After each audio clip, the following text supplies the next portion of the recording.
उसने महात्मा जी से कहा, महाराज हमारा बच्चा गुड़ बहुत खाता, मिठाई बहुत खाता, मिठाई खाते खाते इसके पेट में कीड़े पड़ गए, डॉक्टर इसको मना करते हैं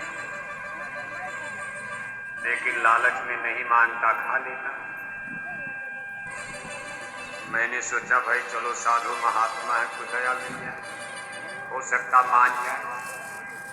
तो महात्मा जी ने कहा अच्छा जाओ, 1 हफ्ते के बाद आना, हम बताएंगे। 1 हफ्ते के बाद जब वो बूढ़ी माँ अपने बेटे को लेकर वहां गई तो महात्मा जी ने कहा, बच्चा ये गुड़ खाना तुम छोड़ दो।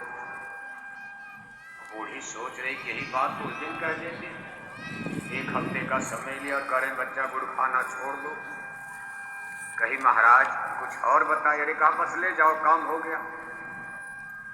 बूढ़े ने कहा ये कौन सा टोटका है, इतना तो इसको सब लोग कहते, रोज डॉक्टर भी कहते, मैं भी कहती हूँ, घर परिवार वाले सब कहते भाई गुड़ कम खाओ, मिठाई कम खाओ, वही बात आपने भी कहा।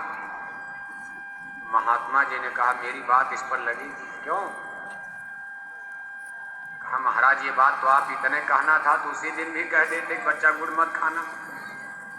महात्मा जी ने कहा भाई 1 हफ्ता पहले मैं भी खाता था गुड़, मुझको भी अच्छा लगता था, मैंने सोचा जरा 1 हफ्ता छोड़ कर देखूं कि गुड़ को छोड़ा जा सकता है कि नहीं छोड़ा जा सकता।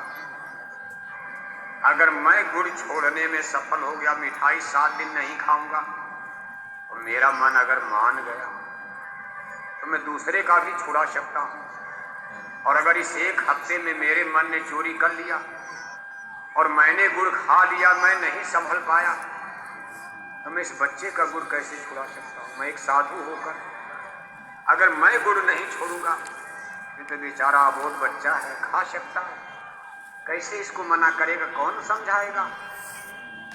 इसलिए मैंने इसकी ट्रेनिंग किया 1 हफ्ता और मुझे लगा ये काम कोई कठिन नहीं है गुड़ छोड़ना। आज मैंने इसको कह दिया जाओ, ये मेरा वरदान हो गया, ये छोड़ देगा। बुढ़िया लेकर घर आती, गुरुजी की दया हो गई और अपने आप बच्चे को गुड़ अच्छा ही काम मैं नहीं खाऊंगा, उसको जैसे गुड़ से ही नफरत हो गई।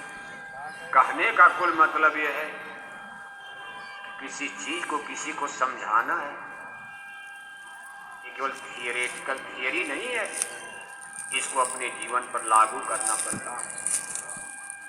कहा भाई हम खुद सुधरेंगे जग सुधरेगा, यही तो नारा लगता। हम बदल जाएंगे, जमाना बदल सकते। संत महापुरुष जिनका जमाने पर इतना बड़ा असर पड़ता, जैसे अपने गुरु महाराज को देख रहे हो। खैर गुरु महाराज की तो बात ही निराली, कुल महाप्रभु थे, अनामी महाप्रभु। और भी लोगों का इतिहास पढ़ते हो, महापुरुष कोई बहुत कठिन चीज नहीं सुनाते, हिंदी अंग्रेजी 2-4 लाइन सुना दिया असर पड़ जाता, क्योंकि जो चीज लोगों को बताते उन चीजों का अनुभव उनको हो चुका होता।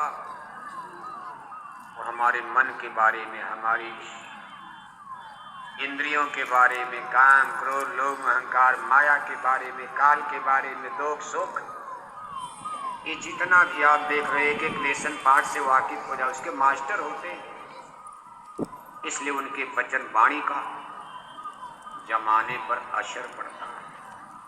और जो लोग केवल फर्जी बात करते हैं, जैसे आज भारत में गुरुओं की कमी नहीं है, आज भारत में करोड़ों साधु महात्मा विचरण कर रहे हैं, 1-2 नहीं, एक अनुमानित आंकड़े के अनुसार हमारे भारत देश में ग्राम पंचायत गांव की कुल संख्या 5 लाख बताई जा रही है।